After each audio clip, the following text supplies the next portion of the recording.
107,2 Serambi FM. Syederalon kembali lagi bersama saya Tia Andalusia dalam Serambi Spiritual. Dan Syederalon tentunya sudah hadir di studio Serambi FM. Narasumber kita yaitu Ustadz Haji Faisal Ali atau Lim Faisal yang merupakan Ketua MPU Aceh. Nah Syederalon, tema kita hari ini adalah Marhaban ya Ramadan. Dan Syederalon, untuk Anda yang ingin berinteraktif silakan di 0651637172 atau di 0811689020 dan juga WhatsApp di 0811689020. Dan tema kita adalah Marhaban ya Ramadan. Syederalon, untuk Anda yang ingin memberikan pertanyaan silakan via telepon atau juga WhatsApp, dan juga bisa memberikan pertanyaan via Facebook karena saat sekarang ini kami sedang live di Facebook Radio Serambi FM Banda Aceh. Anda bisa memberikan pertanyaannya, insya Allah nanti akan dijawab oleh Ustadz Faisal Ali. Dan Syederalon, kami juga streaming di www.serambifm.com. Buat Anda yang mungkin belum like fanpage Radio Serambi FM, jangan lupa di like dan juga jangan lupa follow Instagram kami di @serambifm. Ya, Ustadz Faisal, untuk saat sekarang ini di bulan Ramadan ya, dan alhamdulillah bulan Ramadan ini kita nggak seribet bulan Ramadan 2 tahun yang lalu, Ustaz ya. Tahun 2020 dan 2021 kan kita didera pandemik yang begitu lagi ketat-ketatnya gitu, dan alhamdulillah sekarang di informasi di Serambi News juga kita lihat sudah berkurang gitu, alhamdulillah ya, virus coronanya sudah berkurang. Dan tentunya ini kan menjadi penyemangat kita sendiri ya Ustadz ya. Kalau tahun yang lalu kita kan agak wah gimana sih mau tarawih aja pakai di selang-selangin gitu, dijarak-jarakin safnya. Nah ini alhamdulillah sudah tidak dilarang lagi untuk saf rapat. Jadi mudah-mudahan hatinya juga bisa rapat ya ke masjid Ustadz ya untuk melaksanakan ibadah tarawih dan juga ibadah lainnya tentunya di bulan suci Ramadan ini. Dan Ustadz, sebenarnya tarawih ini yang paling disarankan itu apakah di masjid atau mungkin di rumah masing-masing Ustadz? Baik, terima kasih. Pertama tadi kita sangat perlu bersyukur kepada Allah bahwa 2 tahun yang lalu dalam melaksanakan ibadah bulan Ramadan ini penuh dengan rasa ketakutan yang bermacam-macam yang membuat kita tidak nyaman dalam melaksanakan. Kalau dulu ada orang yang batuk, itu membuat seisi masjid kadang-kadang kurang nyaman. Tapi alhamdulillah tahun ini tidak ada. Maka ini merupakan sebuah nikmat yang Allah berikan kepada kita. Kalau tahun yang lalu kita kadang-kadang di antara sesama kita saling tuding menuding bahwa ini kegiatan-kegiatan kenapa dilarang, kenapa ini dan sebagainya. Tahun ini semua itu tidak ada. Kalau tahun lalu betul-betul kita dibuktikan tahun ini kita marah karena jarang saf, kita marah karena ada aturan-aturan. Tahun ini tidak ada. Berarti kalau tahun lalu kita marah, tahun ini kita memang fullkan kegiatan-kegiatan yang bisa kita laksanakan, itu syukur kita kepada Allah Subhanahu wa taala. Tapi kalau tahun lalu kita marah, tahun ini yang tidak ada tidak kita laksanakan, berarti marah ya tahun yang lalu itu bukan marah karena marah Allah. Ikut-ikutan aja ya. Marah karena kita mengikutin hawa nafsu kita. Nah, jadi ini makanya satu karunia Allah yang tahun lalu tidak bisa, tahun ini sudah bisa. Makanya kita berharap kepada seluruh masyarakat Aceh kita ini bahwa kalau kita tahun ini tidak ada yang melarang, tahun ini tidak ada yang membatasin, dan Allah juga menganjurkan kita dengan janji-janji pahala yang cukup besar. Itu manusia juga mendorong kita untuk meramai-ramaikan, menyemarakkan bulan suci Ramadan ini. Maka saya rasa tidak ada alasan bagi umat Islam yang ada di Aceh ini untuk tidak memakmurkan bulan suci Ramadan ini dengan kegiatan-kegiatan yang bermanfaat bermanfaat. Makna apa? Karena hadis yang menyatakan khairun nas man anfa'u linnas. Sebaik-baik manusia itulah manusia yang lebih menyebarkan manfaat kepada manusia yang lain, kepada makhluk Allah yang lain. Makanya bulan puasa ini kita harus menjadi manusia yang bisa bermanfaat bagi manusia, bagi makhluk Allah yang lain. Jadi apapun yang Allah berikan kepada kita harus menjadi manfaat kepada makhluk Allah yang lain. Allah berikan kita mulut yang masih kita bisa berbicara, maka dalam bulan puasa ini berbicaralah yang bisa bermanfaat bagi makhluk Allah yang lain. Allah berikan kekuatan tangan kita masih bisa kita gerak, maka gunakan tangan ini untuk bisa bermanfaat bagi makhluk Allah yang lain. Mata juga seperti itu, kaki juga seperti itu. Jadi kenapa ini harus kita lakukan? Karena kita butuh pertolongan Allah pada di mana saat yang pada waktu tidak ada pertolongan lain selain daripada pertolongan Allah. Jadi kalau kita butuh pertolongan Allah, maka kita harus patuh kepada apa yang dianjurkan oleh Allah. Salah satu yang dianjurkan oleh Allah agar kita menjadi orang yang menjadi penolong bagi saudara-saudara kita yang lain. Penolong bukan hanya dalam konteks materi, tapi penolong dalam banyak hal. Kita harus menjadi penolong. Setidak-tidaknya kita perlu mendengar problem-problem daripada saudara kita, walaupun kita tidak mampu untuk memecahkan persoalan yang menimpa saudara kita itu. Tetapi dalam hal menerima ataupun mendengar problem saudara, jangan sampai kepada ghibah, jangan sampai kepada fitnah, jangan sampai kepada namimah, adu domba, karena itu bisa menghilangkan pahala puasa kita. Jadi tidak ada halangan bagi kita misalnya di dalam bulan puasa ini untuk menggunakan medsos. Tidak ada halangan, tetapi gunakan kepada hal-hal yang penting. Gunakan kepada hal-hal yang bermanfaat. Disinilah ujian kesabaran kita.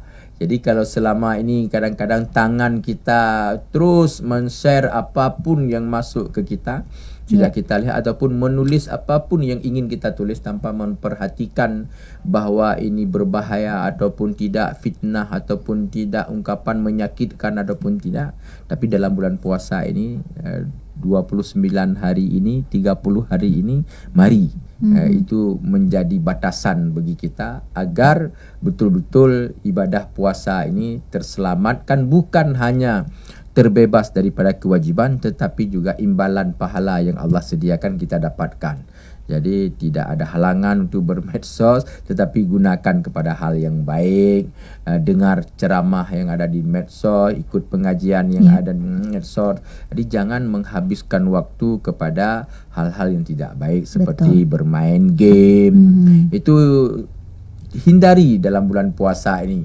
Itulah butuh kesabaran, butuh kesabaran yang ada di dalam jiwa kita agar ini kita sekat selama 20 hari. Insya Allah kalau punya kemauan pasti bisa itu untuk kita lakukan demi untuk menjaga agar ibadah puasa kita betul-betul ibadah puasa yang paripurna, dan sesudah puasa nanti menjadi orang yang bertakwa kepada Allah Subhanahu wa taala. Oke, luar biasa nih Ustadz ya. Jadi memang bulan puasa ini bulan Ramadan ini jangan disia-siakan Ustadz ya. Jadi pergunakan waktunya sebaik mungkin dan berpuasalah dengan tulus, dengan berilmu pastinya. Nah Ustadz, tentunya ada teknis puasa yang agak meragukan gitu. Nah mungkin ini ada pertanyaan nih Ustadz ya dari Fitri di Ule Karing. Nah Ustadz, bagaimana hukumnya jika kita memakai tetes mata, tetes telinga, dan tetes hidung? Ustadz baru gini. Berarti nggak apa-apa nih kayaknya. Ayo gimana nih Ustadz? Baik, kalau tetes mata insya Allah itu tidak ada masalah. Karena itu bukan masuk dalam kategori rongga yang terbuka. Kalau tetes hidung, telinga itu jangan dilakukan saat kita puasa, pada saat kita melaksanakan ibadah puasa pada siang hari. Tapi itu lakukan nanti pada waktu malam. Makanya pasti kalau sekarang ini kita pergi ke dokter, tidak ada resep obat itu yang 3 kali. Pasti 2 kali. Iya, 2 kali. Jadi pasti 2 kali. Sahur sama malam aja gitu ya. Itu buka puasa. Karena kecuali kalau kita pergi ke dokter yang memang dia tidak berpuasa, bukan orang Islam. Kalau dokter yang Muslim, semua jenis obat yang ditulis 2 kali 1 hari sekarang ini. Jadi ini karena mereka orang beriman, mereka paham tentang ketentuan bahwa tidak boleh minum obat pada waktu siang dan juga tidak boleh menetes pada rongga-rongga yang terbuka. Jadi jangan dilakukan itu tetesan obat dalam hidung ataupun di dalam telinga kita pada waktu kita melaksanakan ibadah puasa. Terus kalau misalnya disuntik itu gimana tuh Ustaz? Ini kan sering juga kita lihat bahwa ada juga yang program donor darah lagi ya, habis sholat subuh. Nah itu gimana Ustaz? Ini karena sekarang ini dunia sudah cukup canggih, kita harus melihat apa dulu yang disuntik. Kalau yang disuntik itu obat dan memang butuh kepada disuntik pada waktu siang hari, maka itu tidak ada masalah. Nah, tapi kalau yang disuntik itu makanan, vitamin C misalnya, itu nggak boleh. Itu tidak boleh. Itu akan membatalkan puasa kita. Karena dengan kecanggihan itu sekarang sudah bisa air itu dimasukkan dalam tubuh kita, tapi makanan dalam bentuk makanan tidak boleh. Jadi memang tegas gitu ya Ustadz ya, tegas dan jelas bagaimana hukum teknisnya kita berpuasa gitu. Terus kalau sikat gigi itu gimana juga nih Ustadz? Kalau sikat ini mumpung gigi, di awal-awal kita bicarakan itu ya Ustadz. Disunatkan kepada kita itu sikat gigi dalam setiap waktu. Sikat gigi ini bukan fashion, tapi sikat gigi sebuah sunnah Rasulullah. Jadi as-siwaku mustahabbatun ala kulli halin. Setiap saat kita disunatkan untuk sikat gigi.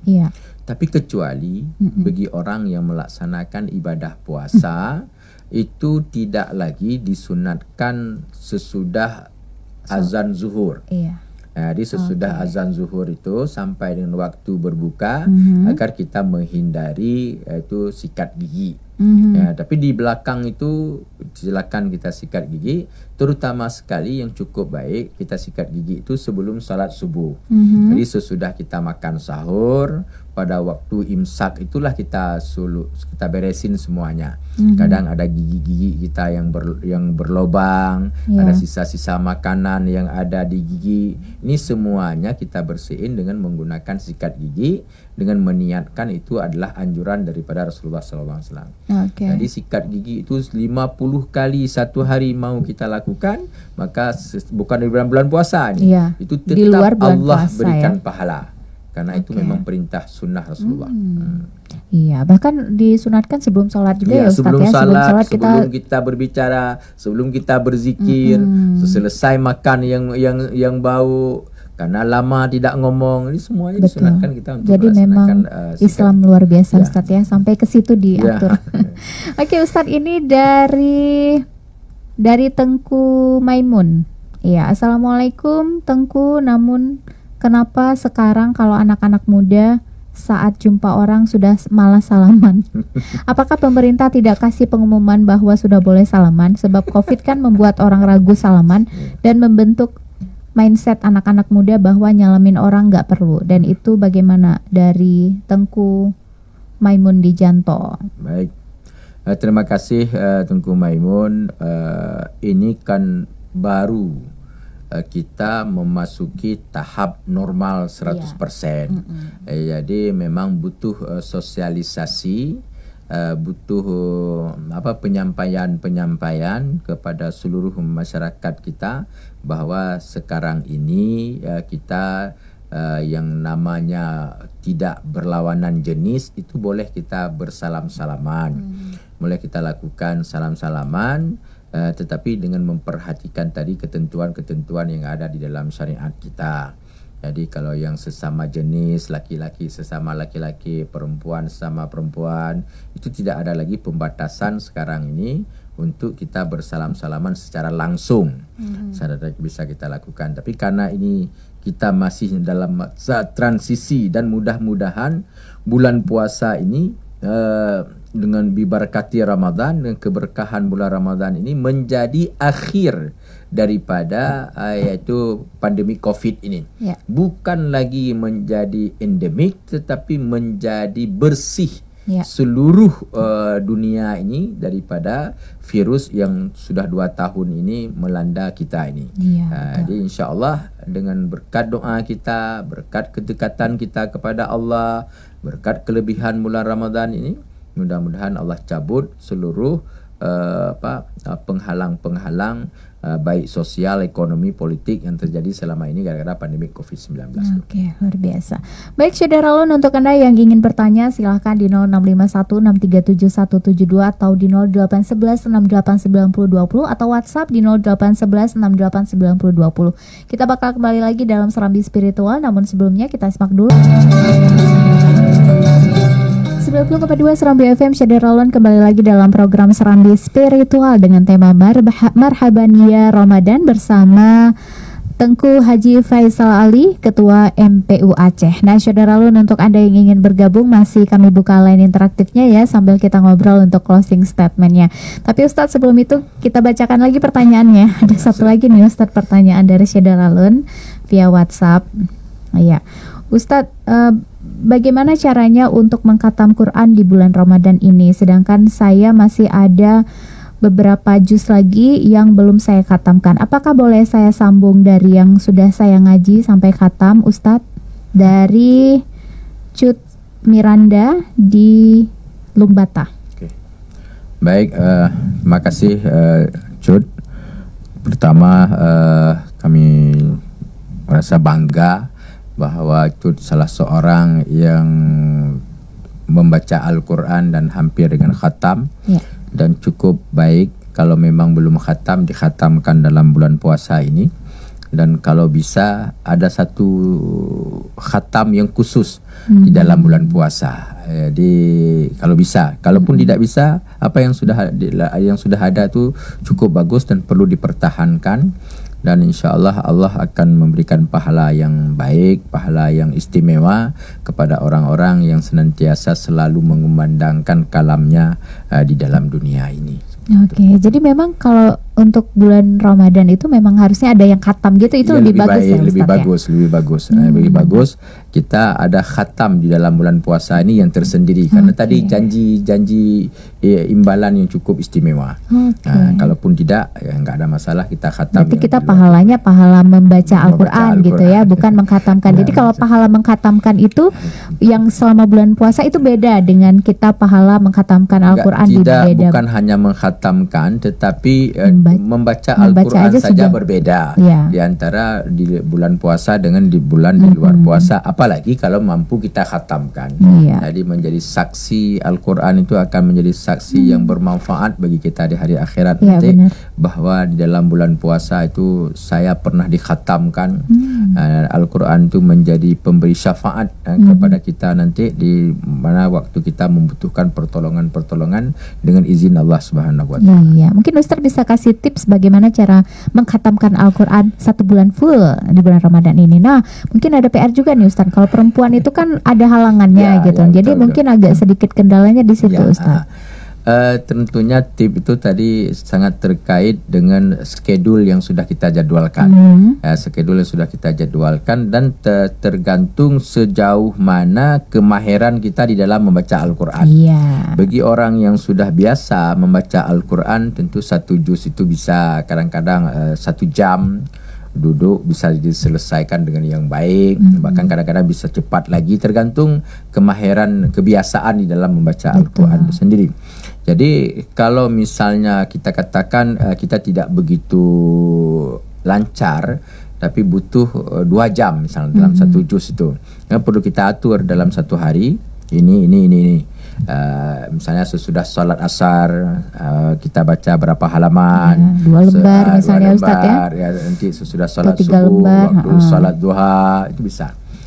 Terkait bagi kaum hawa yang memang setiap bulan ada halangan yang diberikan oleh Allah, tentunya agar khatam itu kita perlu mempersiapkan lebih. Betul.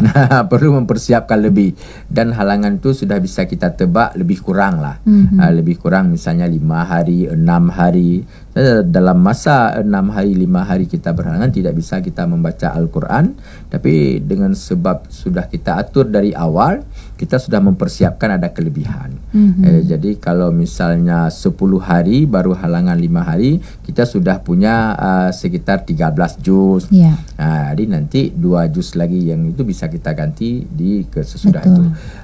Yang penting sekali menggunakan waktu untuk hal-hal yang produktif dalam bulan puasa ini sangat harus kita upayakan. Salah satu itulah tadi dengan memperbanyak baca Al-Quran. Kalau orang sudah biasa baca Al-Kahfi, insya Allah nanti nggak bakal ini ya Ustaz. Kahfi sekali baca. Ya kan orang sudah biasa baca surah Al-Kahfi, sudah baca surah Yasin, itu kan tidak butuh waktu lama. Iya, betul. Sudah lancar insya Allah. Dan sudah biasa membaca banyak ya Ustaz. Oke, baik Syadaralon dan juga Ustadz Faisal Ali. Saat sekarang ini kita memasuki segmen terakhir di program Serambi Spiritual. Silakan Ustadz untuk memberikan closing statementnya. Baik. Kepada seluruh pemirsa radio Serambi FM, Syadaralun dimanapun berada, mari kita sama-sama memakmurkan bulan suci Ramadan ini dengan seluruh aktivitas-aktivitas yang bermanfaat bagi kita, baik di dunia dan juga di akhirat nanti.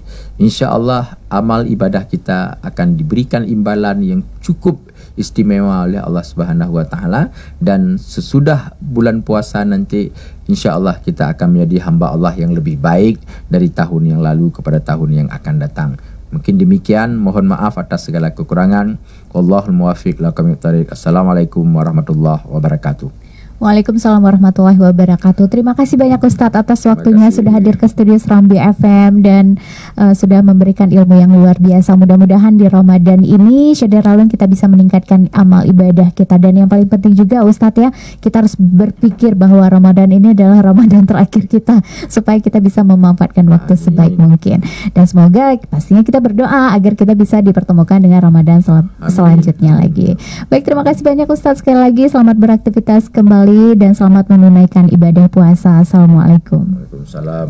Syadaralun, demikianlah Serambi Spiritual yang kami hadirkan untuk Anda bersama narasumber kita, yaitu Tengku Haji Faisal Ali yang merupakan Ketua MPU Aceh dengan tema Marhaban Ya Ramadan. Syadaralun, jangan lewatkan Serambi Spiritual kami hadirkan untuk Anda selama bulan suci Ramadan setiap Senin hingga Jumat pukul 10 hingga pukul 11 waktu Indonesia Barat. Terima kasih banyak atas atensinya. Kita kembali lagi ke program Serambi Expose. Tetap bersama kami di 90,2 Serambi FM Laguna Pritana Indonesia Barat. Terima kasih banyak atas atensinya. Kita kembali lagi ke